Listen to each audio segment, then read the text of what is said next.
এই ব্যাপারে বুখারী ও মুসলিম 2408 নম্বর হাদিস। প্রিয় নবী মুহাম্মদুর রাসূলুল্লাহ সাল্লাল্লাহু আলাইহি ওয়াসাল্লাম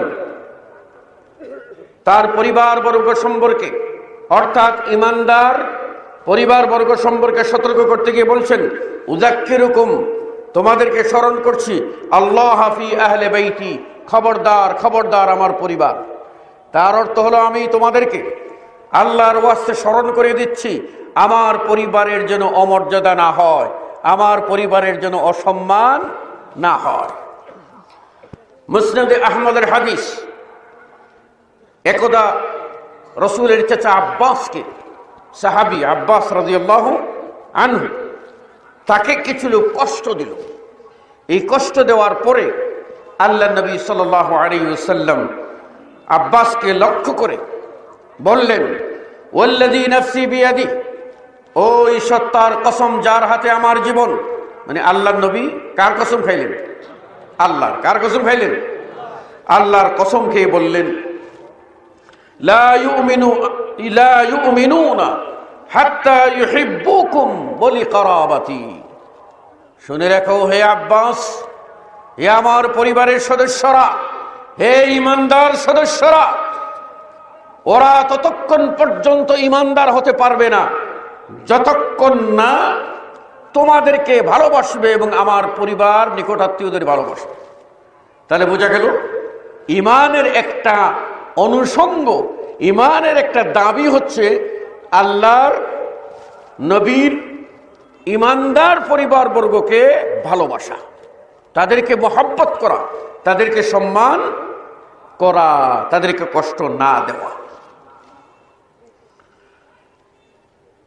তাদের মর্যাদা সম্পর্কে আল্লাহ রাব্বুল আলামিন কোরআনুল কারীমের সূরা আল ফাতহ এর 29 নম্বর আয়াতে আল্লাহ বলছেন, মুহাম্মাদুর রাসূলুল্লাহ ওয়াল্লাযীনা মা'হু আশিদ্দাউ আলাল কুফফারি রুহামাউ বাইনহুম তারাহুম রুকআন সুজদা।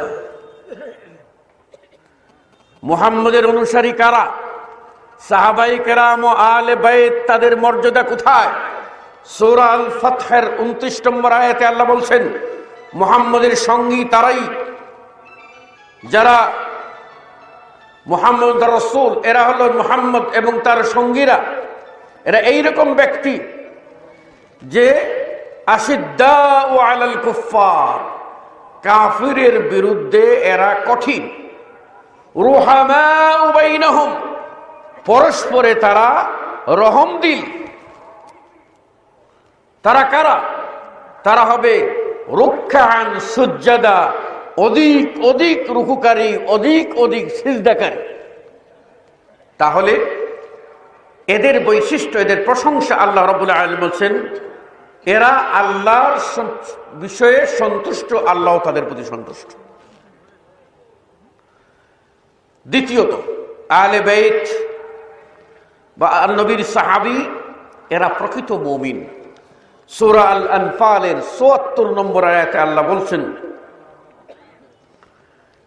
যে যারা ঈমান এনেছে, হিজরত করেছে, আল্লাহর প্রতি জিহাদ করেছে, কারা? ওই সাহাবায়ে কেরাম, তাবিঈন ইযম। ওয়াল্লাযীনা আওয়াউ ওয়া নাসারু, যারা সাহায্য সহযোগিতা করেছে, উলাইকা হুমুল মুমিনুনা হাক্কা, ওরাই হলো হাকিকতের মুমিন, ওরাই হলো হক মুমিন। লাহুম মাগফিরাতুন ওয়া রিজকুন কারীম, তাদের জন্য রয়েছে মাগফিরাত, ক্ষমা, আর মর্যাদা সহ রিজেক, যে রিজেকের ভিতরে সম্মান আছে। অঢেল রিজেক হওয়া মর্যাদা নয়, সামান্য যদি শ্রদ্ধার সাথে কেউ দে, অন্তরের ভালোবাসা সহ দে, তাহলে ওটাই হলো সম্মানী খাবার।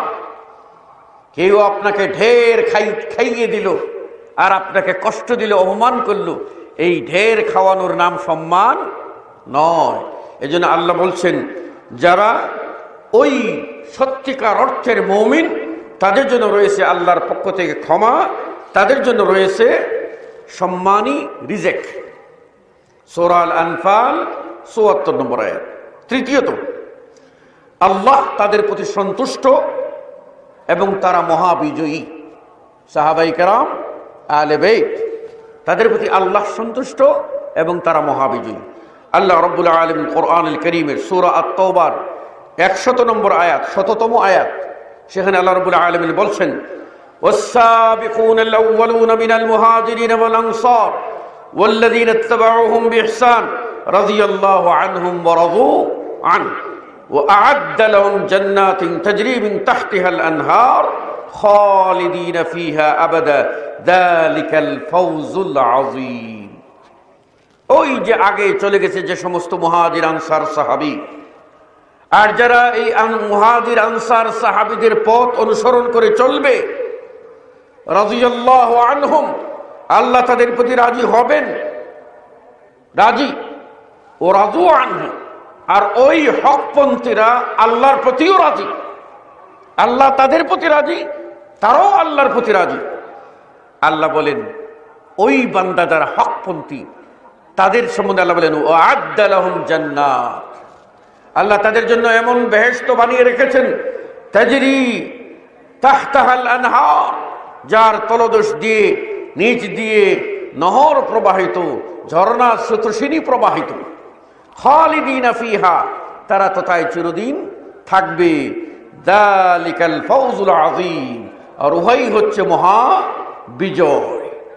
তাহলে জান্নাত, মহাবিজয়, আল্লাহর সন্তুষ্টি, আল্লাহর সন্তুষ্টি, জান্নাত, মহাবিজয়, এটা পেতে গেলে আপনাকে সাহাবায়ে কেরাম, তাবেঈনে আযম, সালাফে সালেহিনদের অনুসৃত পথ, সেই পথেই চলতে হবে, তবেই আপনি পেতে পারেন, নতুবা নয়। চতুর্থত, তারা সফল কাম। তাদের সম্পর্কে সূরা আল হাশর 8 এবং 9 নম্বর আয়াতে আল্লাহ রাব্বুল আলামিন বলছেন, এদের প্রসঙ্গ টেনে তারপরে বলছেন, এরা ঘর বাড়ি ছেড়েছে, এরা হিজরত করেছে, এরা আল্লাহর সন্তুষ্টি চায়, আর কিছুই চায় না, তারাই সত্যবাদী। এরপর আল্লাহ রাব্বুল আলামিন বলছেন, এরা নিজেরা কষ্ট স্বীকার করেছে, এক ভাইয়ের উপরে আরেক ভাইকে অগ্রাধিকার দিয়েছে, নিজে না খাইয়ে আরেক মুসলিম ভাইকে খাইয়েছে, নিজে না পরিয়ে আরেক মুসলিম ভাইকে পরিয়েছে, নিজে না পানি পান করে আরেক মুসলিম ভাইকে পানি পান করতে দিয়েছে। তাদের উপরে ছিল মুমিনদের পরস্পরের ভ্রাতৃত্ব, তাদের ভিতরে হিংসা বিদ্বেষ কিছুই ছিল না।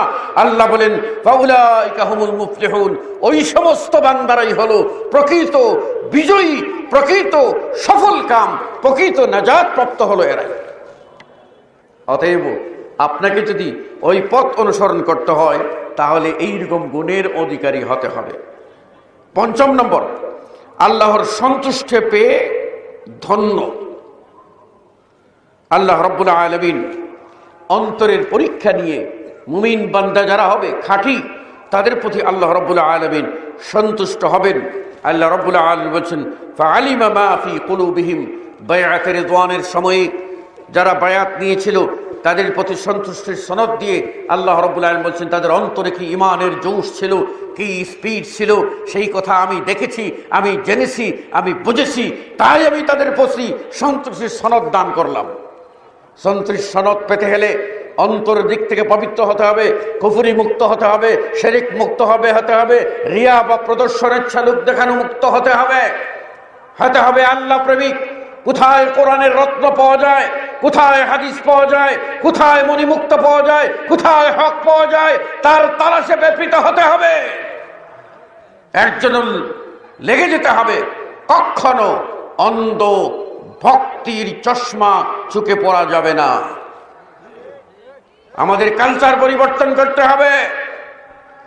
আমাদের মধ্যে অভ্যাস হয়েছে যে একটা মাহফিল দেখবো, ঘন্টার পর ঘন্টা আলোচনা হবে, এই আলোচনায় কোনো মানুষ শুনতে আসবে না, আসবে যখন তাদের পছন্দের মানুষটা আসবে।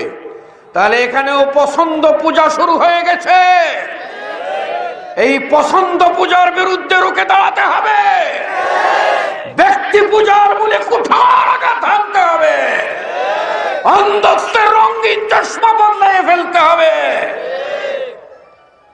দল করি না, দলবাজি করি না, দলকে সমর্থন করি না, দলাদলি পছন্দ করি না। আবার ভিতরে ভিতরে দলাদলি আর গ্রুপিং চালিয়ে যাচ্ছি ঠিক আমাদের জন্য। কোরআন সুন্নাহর ওয়াজ শোনার জন্য আমরা আগ্রহী নয়, আগ্রহী মেলা বসাবার জন্য। এক একটা মেলা হয়, দেখে নিয়ে আমাদেরকে 10 মিনিট আধা ঘন্টা সময় দিয়ে বলা হয় থেমে যান, আমরা আনছি আমাদের মঞ্চের নাটক এর জন্য যিনি আজকে হিরো হবে, সেই হিরো তাকে আনছি, তার মঞ্চ নাটস্থ করতে হবে, শুনতে হবে। কই আসরের পর থেকে ওয়াজ হয় নাই?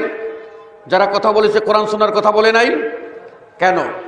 আমাদের মানসিকতা এইরকম হলে কেন? এটা পরিবর্তন করতে হবে, না হলে কিন্তু হবে